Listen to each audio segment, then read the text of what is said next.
Hoy nos vamos a meter en una historia de ciencia que es simplemente fascinante. Es la historia de cómo aprendimos a diseñar moléculas diminutas para calmar la mente.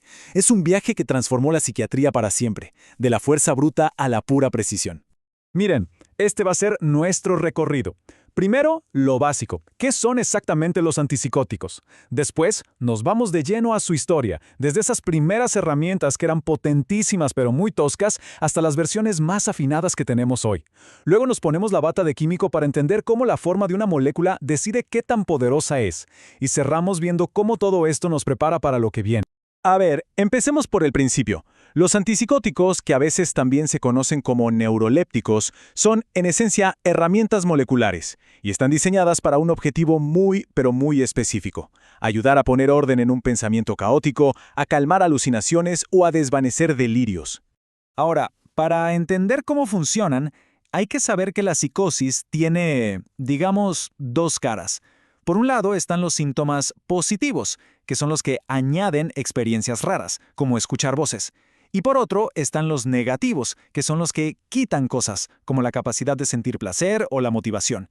Esta diferencia es clave, porque los primeros fármacos eran muy buenos para una cara, pero para la otra no tanto. Y eso nos lleva directo a la primera generación, los antipsicóticos típicos. Miren, estos fármacos fueron una completa revolución. Un antes y un después. Pero claro, ese poder increíble venía con un precio. Y era un precio bastante alto en efectos secundarios. Su estrategia era simple, pero muy potente: bloquear los receptores de dopamina, los famosos D2. Y esta diapositiva lo explica perfecto. Si bloqueabas en una zona del cerebro, la vía mesolímbica, la psicosis se calmaba. Genial. Pero el mismo bloqueo en otra zona, la vía nigroestineada, causaba unos problemas motores terribles. Era como querer hacer una cirugía de precisión con un mazo. Sí, cumplía el objetivo, pero el daño colateral era enorme. Y ojo, que el daño colateral no terminaba ahí. Es que estos fármacos no eran para nada selectivos, bloqueaban lo que se les cruzara. Bloqueaban receptores adrenérgicos, ¡pum!, mareos. Los histaminérgicos, somnolencia por todos lados. Los muscarínicos, boca seca, visión borrosa. Claramente era una solución que traía demasiados problemas. Y claro, ante este tremendo desafío, la ciencia tenía que responder. Y lo hizo con la segunda generación, los antipsicóticos atípicos.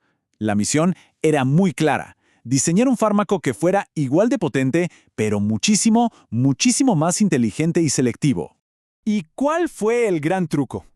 Añadir una nueva pieza al rompecabezas: el bloqueo de los receptores de serotonina, los 5-HT2A. Esta acción dual, esta combinación, fue la clave de todo. No solo logró disminuir de forma drástica los efectos motores, sino que por primera vez se empezaba a ver efectividad contra esos escurridizos síntomas negativos. Para entender estas diferencias, los químicos usan una especie de ficha técnica para cada fármaco, como esta que estamos viendo. Es como un mapa que nos dice a qué puertas del cerebro llama cada molécula y con cuánta fuerza. Y como se puede ver, el mapa de un antipsicótico es súper complejo.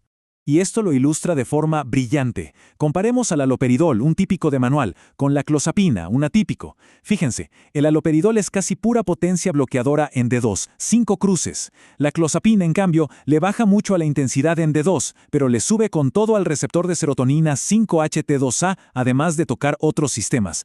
Este es el cambio de juego en una sola tabla. Pero ¿y si en lugar de simplemente bloquear, de apagar interruptores, pudiéramos modular el sistema?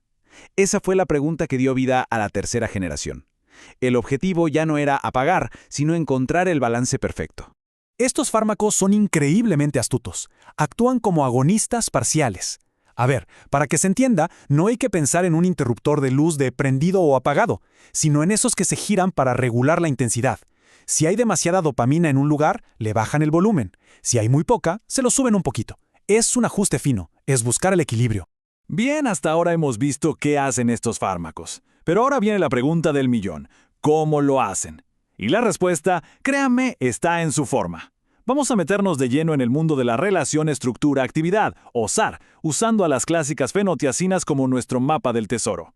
Todo, pero todo, empieza con esta estructura de 3 anillos. El núcleo de fenotiacina. Piensen en ella como si fuera el chasis de un auto. Es la base, el esqueleto.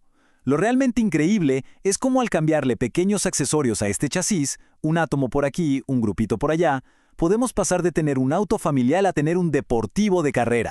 Y esta imagen ilustra la estrategia de forma genial. La molécula de clorpromacina está diseñada para para parecerse a la dopamina. Es como fabricar una llave falsa que entra perfecto en la cerradura del receptor, pero que no es capaz de girarla. Al ocupar ese espacio simplemente impide que la llave de verdad, la dopamina, entre y haga su trabajo. Y acá es donde ocurre la magia. Fíjense bien en la tabla. Al cambiar solo una pieza, esa cadena lateral, el comportamiento del fármaco se da vuelta por completo. Con una cadena de dimetilamino tenemos un sedante súper potente, pero si la cambiamos por una de piperacina, ¡listo! La sedación casi desaparece y aparecen con fuerza los efectos motores. Esto, señoras y señores, es la farmacoquímica en acción. Miremos un ejemplo bien claro, bien visual. A la izquierda, la cloropromacina. Esa cadenita lateral simple la convierte en un gran sedante. Pero ahora, miren a la derecha, la tioridacina. Solo por añadirle ese anillo extra, que es más voluminoso, el juego cambia por completo. Los problemas motores se reducen un montón. Son ajustes mínimos con efectos gigantescos. Y que quede claro, todo este conocimiento sobre la forma de las moléculas no es solo teoría de laboratorio, Permite crear soluciones súper ingeniosas para problemas muy reales.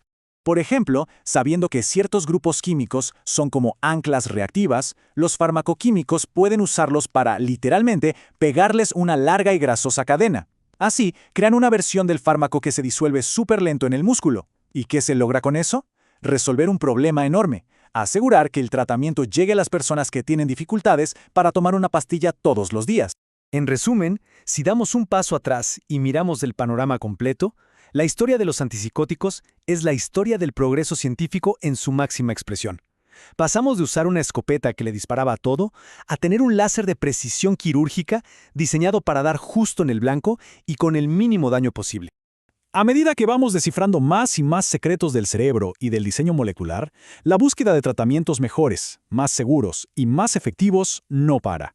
La farmacoquímica no solo nos ha dado medicamentos, nos ha dado un lenguaje para poder hablar con nuestra propia biología.